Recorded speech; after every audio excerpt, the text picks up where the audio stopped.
Hello, and welcome back to our series Debt-Free in 2026. Last time we laid the groundwork. Today we're diving into step 2, and it's a game changer. Pay your bills on time and stop making your debt worse. I know this sounds incredibly simple, maybe even a little obvious, but stick with me, because its power is in its simplicity, and most people underestimate its impact. One of the sneakiest, fastest ways that debt spirals out of control is through late payments. And let's be real, it's usually not because we're irresponsible, it's because life is chaotic. Money feels impossibly tight. You're juggling a dozen different due dates, and something inevitably slips through the cracks. Then boom, you're hit with a late fee. Your interest rate might inch up. It feels like a punishment for being overwhelmed.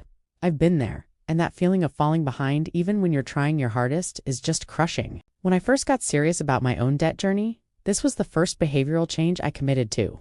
Before I even thought about snowball or avalanche methods, I focused on one single thing: paying every single bill on time.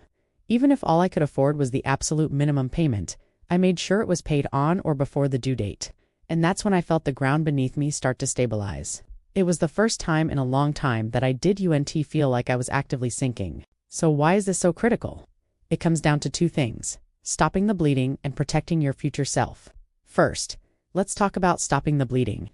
Every late payment is like a small self-inflicted wound to your finances.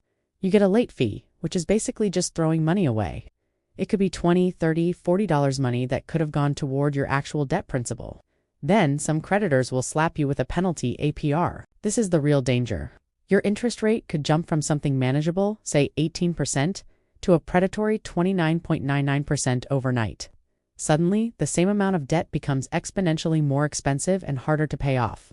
You're running in place and the treadmill is speeding up. By simply paying on time, you prevent these fees and penalty rates. You're not getting ahead yet, but crucially, you're stopping yourself from falling further behind. This is what I mean by stability first. Before you can build a house, you need a solid foundation. On-time payments are that foundation. It creates a predictable, stable environment where you can actually start making progress. You know exactly what you owe each month, without surprise, fees, or shocking interest hikes. This consistency is your new best friend. The second major reason is protecting your credit score. Your payment history is the single most important factor that makes up your credit score, accounts for about 35% of it. One late payment can drop your score by dozens of points and stay on your report for 7 years. A lower credit score is a financial ball and chain. It means that when you need a loan for a car, a mortgage for a home, or even a new credit card with a better rate, you're going to be offered higher interest rates. Lenders see a history of late payments as a sign of risk, and they make you pay for that risk. Think about it. A person with a great credit score might get a car loan at 5% interest. Someone with a poor score, dragged down by late payments, might be offered the same loan at 15%. Over the life of the loan, that's thousands of dollars in extra interest. It's a tax on being in a tough spot. By paying your bills on time, you are actively protecting and improving your credit score with every single payment.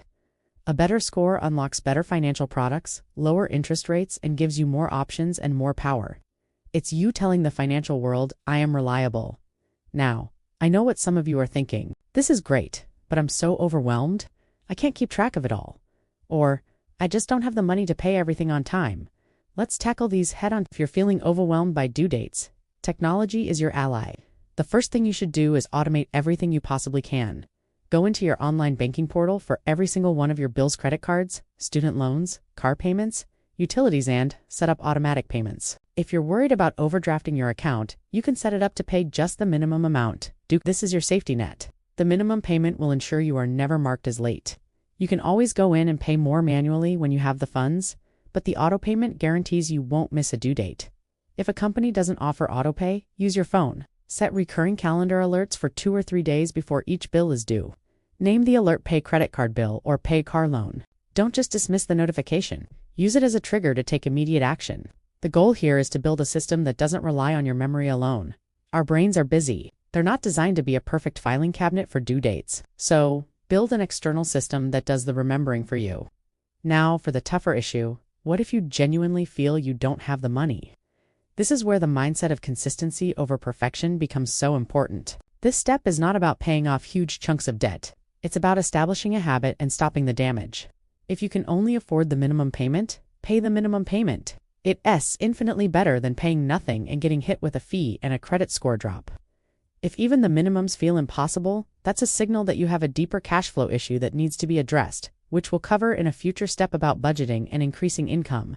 But for right now, you need to get proactive. Call your creditors. I know this is scary, but you'd be surprised how willing they are to work with you. You can say something like, "Hi, I'm having a difficult time financially, and I want to make sure I don't miss my payment. Is it possible to move my due date to the 15th of the month, right after I get paid?" Or, "I can't afford the full minimum this month. Is it possible to make a smaller payment and arrange a plan for the rest?" They want to get paid? It's much cheaper for them to work with you than to send your account to collections. A phone call can prevent a late payment from ever being reported. Don't suffer in silence. Communication is a powerful, underutilized tool in debt management. This step, paying bills on time, isn't glamorous. It won't give you the thrill of seeing a balance hit zero, but it is the most fundamental step in regaining control. It's the moment you decide to stop the chaos and start building order. It gives you the breathing room and mental space needed to tackle the rest of this plan. You can't focus on a long-term strategy if you're constantly putting out short-term fires. Think of it like this. If your boat has a dozen small leaks, you don't start rowing harder towards the shore. You first plug the leaks. That's what this step is. You are plugging the leaks. You're stopping the late fees, the penalty rates, and the credit score damage. You're creating a stable vessel. Once it's stable, then we can start rowing with all our might. So your action item for this week is simple but not easy. Make a list of every single bill you have. Find the due date for each one. Then set up a system to ensure every single one is paid on time, even if it's just the minimum. Set up autopay, create calendar reminders, have that tough phone call if you need to. Choose consistency over perfection. On time beats perfect every single time. You don't need to pay everything off today. You just need to stop the bleeding. If you've ever felt like you're doing everything right but still falling behind, this is the step that changes the game. It proves to yourself that you are in control. Thank you for joining me for Step 2. Put your system in place this week, and I'll see you in the next video for Step 3, where we'll talk about how to organize your debt to start paying it off strategically. Don't forget to subscribe so you don't miss it. You've got this.